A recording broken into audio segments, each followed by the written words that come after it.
안녕하십니까.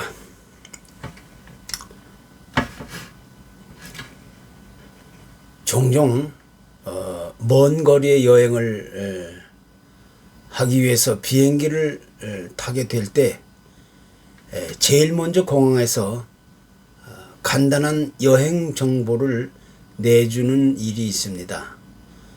예를 들어서 자기 이름을 밝힌다거나 아니면 여행의 최종 목적지 또 혹은 그 경유지가 어딘가를 분명하게 드러내야 할 때가 있는 것입니다.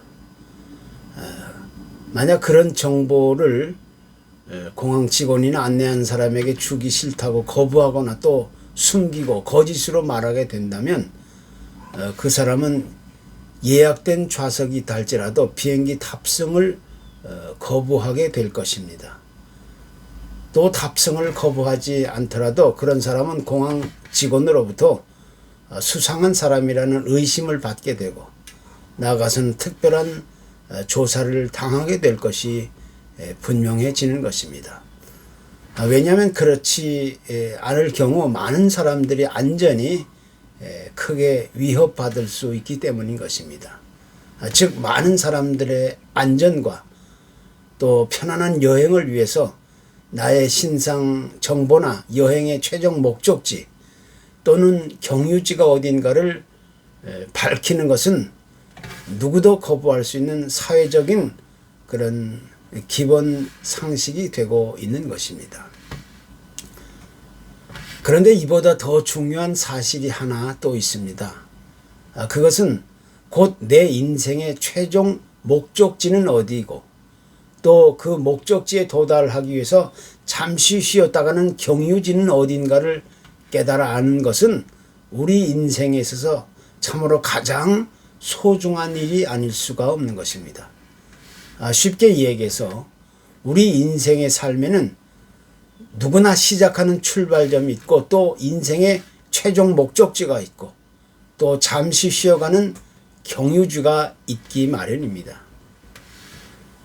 만약 이런 사실들을 올바로 깨달아 알지 못하고 내 인생의 시작과 출발점은 어디인지 또 내 인생의 마지막 종착역 그 목적지는 어디인지 또 잠시 쉬었다가는 경유지가 어디인가를 깨달아 알지 못한다면 그 사람은 이 세상에서 아무리 위대하고 또 놀라운 삶을 이루며 살아간다 할지라도 결국 그 사람의 운명은 비참해질 수밖에 없는 것입니다.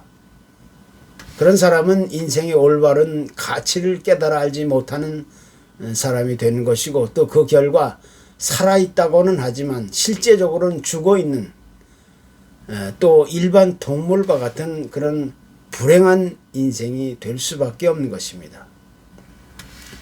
그래서 참으로 건강하고 아름다운 삶을 살아가기를 원하는 사람이라면 그 사람은 반드시 자기 인생의 최종 목적지가 어디인가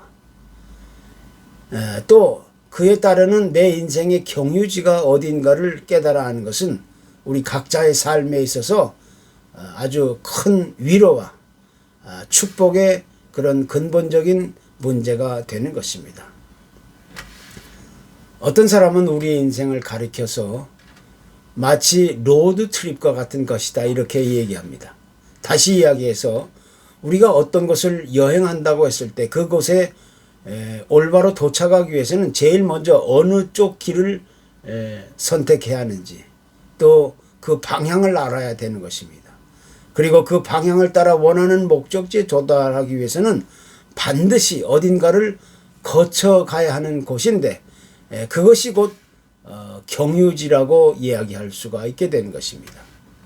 그래서 그 목적지에 올바로 도달하기 위해서는 아무리 힘들고 어려운 길이 있다 할지라도 또 아무리 급하고 바쁜 일이 있다 할지라도 그 경유지를 거치지 않고서는 그 누구도 최종적인 목적지에 도달할 수 없게 되는 것입니다. 그러니까 앞으로 나아가야 할 최종적인 마지막 목적지에 도달하기 위해서는 경유지를 통과하면서 더욱더 세심한 주의와 긴장과 또 그런 지혜가 요구된다는 것입니다.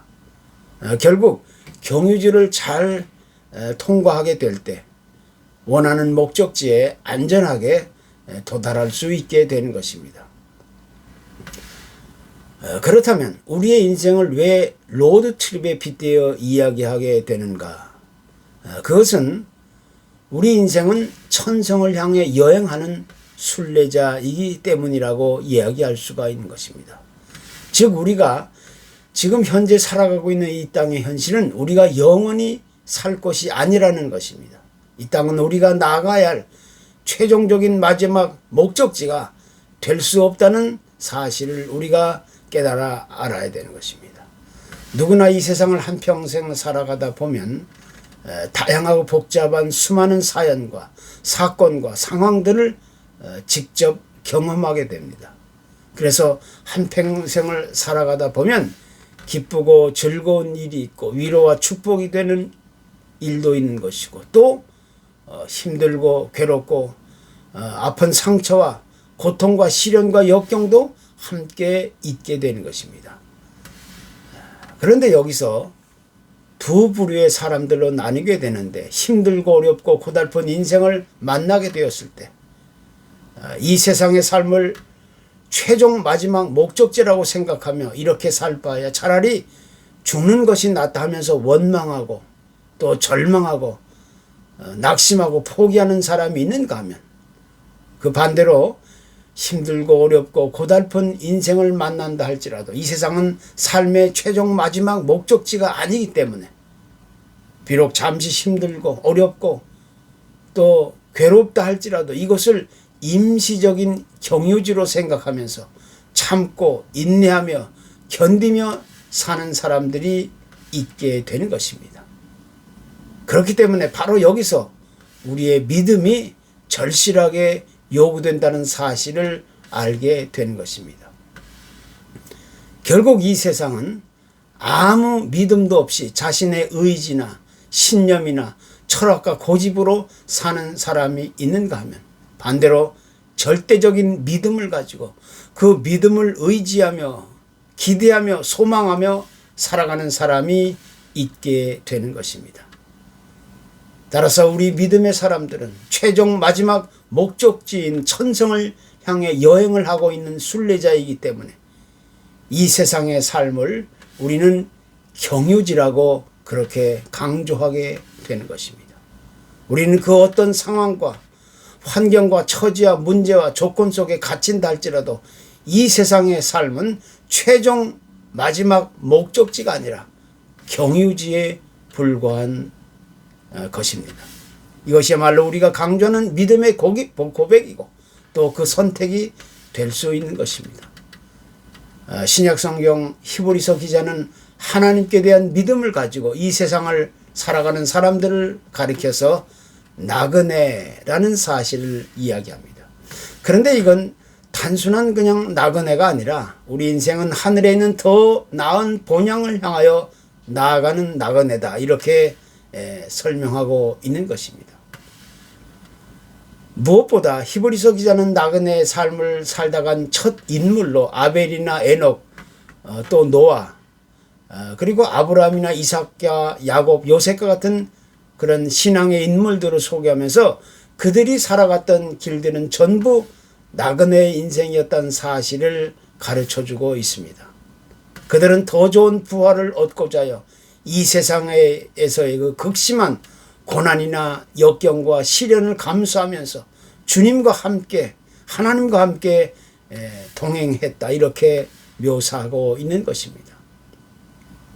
또 그들은 한결같이 이 세상에서 참으로 피곤하고 고달프고 지친 나그네 인생을 살아갔지만 결국 나중에는 영원한 삶이 보장되어 있다는 사실을 깨닫고 믿음으로 한평생을 살아갔다는 이야기가 되는 것입니다. 이것이 곧 우리가 마음 깊이 새겨야 할 목적지와 경유지의 삶인 것입니다. 구약의 이스라엘 백성들이 이집트를 빠져나와 험하고 고달픈 이 광야의 길에 들어섰을 때 그들에게 가장 먼저 요구되었던 절실한 문제는 먹을 수 있는 물을 구하는 일이었습니다. 그들은 거친 광야를 행진하면서 물을 구하지 못해 아주 고생을 한 적도 있었고, 또 물을 발견했지만 먹을 수 없는 물이었기 때문에 무척이나 절망스러울 때도 있었습니다. 그러는 와중에 이 엘림이라는 곳에서 사막의 오아시스 같은 곳을 발견하게 되었는데, 그들은 거기서 지친 몸을 달래고 쉬면서 그동안의 목마름을 완전히 해결받을 수 있게 되었습니다. 그리고 너무 오랜만에 맛보는 그런 편안한 휴식이었기 때문에 그들은 그곳에서 떠나고 싶은 마음이 깜짝같이 사라지게 되었습니다. 그러나 하나님은 다시 그들을 재촉하면서 그들을 떠나게 하셨던 것입니다. 그 이유는 견딜 수 없는 목마름을 완전히 해결받고, 또 지치고 피곤한 몸을 달래며 편히 쉴 수 있는 아주 여유로운 그런 시간과 공간이었지만, 그들의 목적지는 결코 그곳이 아니었기 때문입니다. 잠깐 쉬었다가는 이것은 그들이 가야 할 최종적인 마지막 목적지가 아니라 임시적인 경유지에 불과했기 때문이었던 것입니다. 하나님이 계획하시고 예정해 놓으신 것은 지금 현재 우리가 이 세상에 누릴 수 있는 일시적인 편안함이나 안락하고 안정된 삶과는 전혀 비교가 될 수 없는 것입니다. 그렇기 때문에 이 세상을 살아가는 하나님의 사람들은 언제 어디서 어떠한 삶의 상황 속에 갇혀 있든지 이 세상의 임시적인 그런 경유주에 계속해서 눌러 앉을 수 없다는 사실을 성경은 암시해주고 있는 것입니다. 이 세상의 삶의 상황과 환경과 처지와 문제가 나에게 아무리 큰 그런 위로와 평안과 안락함을 가져다 준다 할지라도 이 세상은 결코 그 누구에게도 영원한 정착지가 될 수 없다는 사실을 성경은 누누이 강조해주고 있는 것입니다. 우리가 나아가야 할 최종적인 마지막 목적지는 하나님이 약속하신 영원한 하나님의 나라에 있다는 사실을 성경은 증언해주고 있는 것입니다. 그래서 오늘 우리는 이 세상의 삶을 가리켜서 목적지가 아닌 경유지의 삶이어야 한다는 사실을 다시 우리가 강조하지 않을 수 없게 되는 것입니다. 세상에서 그 누구도 흉내낼 수 없는 가장 뛰어난 높은 권력과 부와 명성과 인기를 누리며 평생을 살아왔던 이 구약의 솔로몬 왕은 자신의 화려했던 그런 삶을 돌아보면서 인생은 누구에게나 헛된 것이다, 이런 사실을 수차례 반복하며 외쳤습니다. 다시 말해서 우리의 인생은 헛된 것이기 때문에 결국 하나님께로 나아가야 한다는 사실을 믿음으로 고백했던 것입니다. 특별히 그는 이러한 믿음의 고백을 통해서 이 세상의 삶이란 먼 길을 여행하는 자가 잠깐 쉬어가는 그런 경유지에 불과했던 사실을 간곡하게 교훈해 주고 있는 것입니다. 따라서 일시적으로 잠시 쉬었다가는 이 세상의 경유지의 삶을 보다 지혜롭고 건강하게 보낸 사람이야말로 우리의 마지막 목적지는 영원한 하나님 나라에 온전히 합당한 사람이라는 사실을 성경은 우리에게 레슨해 주고 있는 것입니다. 우리의 인생이란 어느 한 사람의 예의도 없이 전부 죽음을 향해 하루하루를 살아가는 한계를 가진 존재입니다.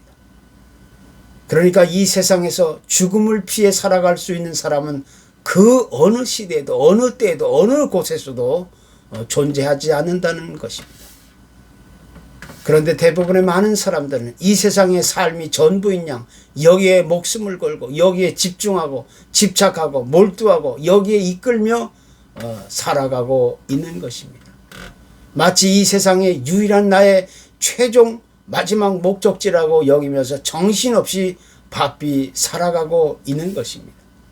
그래서 그렇게 살아가는 사람들은 대부분 자신의 만족과 욕심을 채우기 위해서 자기 기분 나는 대로 자기 뜻과 계획과 소원을 따라 열심히 그렇게 살아가고 있는 것입니다. 결국 그렇게 살아가는 사람들의 최종적인 마지막 결과는 무엇이겠습니까?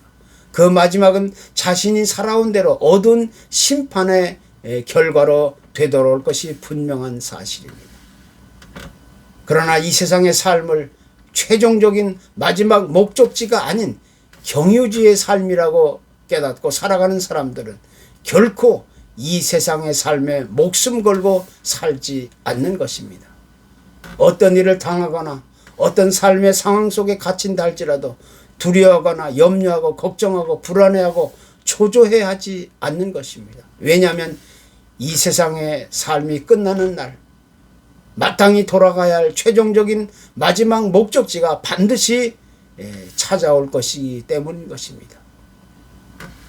그래서 우리는 이 세상은 결코 목적지가 될 수 없고 단지 잠깐 쉬었다가는 경유지에 불과하다는 사실을 우리는 믿음으로 고백하게 되는 것입니다. 세상에는 모든 사람들이 마땅히 들어가야 할 최종적인 마지막 목적지에 누구보다 빠르고 신속하고 안전하게 도착하는 것은 매우 좋은 일일 것입니다. 그러나 그보다 더 소중하고 가치 있는 일은 그 최종적인 마지막 목적지가 과연 올바른 곳인지, 참으로 믿을 만한 곳인지, 나의 장래를 맡겨도 될 만한 그런 안전한 곳인지, 그런 사실들을 깨달아 하는 것은 그 무엇보다 소중한 일이 아닐 수가 없는 것입니다. 그런데 아쉽게도 우리의 최종적인 마지막 목적지가 어디인지를 깨달아 알지 못하고 그냥 되는 대로, 바람 부는 대로, 세월 흐르는 대로 아무렇게나 살아가고 있는 사람들이 무려 전체의 80%나 된다는 것입니다. 그 같은 삶의 마지막 결과는 도대체 누가 책임져 주겠습니까? 이제 우리는 여기서 정신을 차리고 각자 자기 인생의 최종적인 마지막 목적지는 과연 어디인가, 또 그 목적지에 도달하기 위해서 잠시 쉬었다가는 이 세상의 경유지는 어디인가를 마음 깊이 새겨야 하는 것입니다. 그래서 이 세상은 결코 목적지가 아닌 경유지라는 사실을 다시 한번 확인하고 고백하고 믿음으로 세상을 살아갈 수 있어야 하는 것입니다. 감사합니다.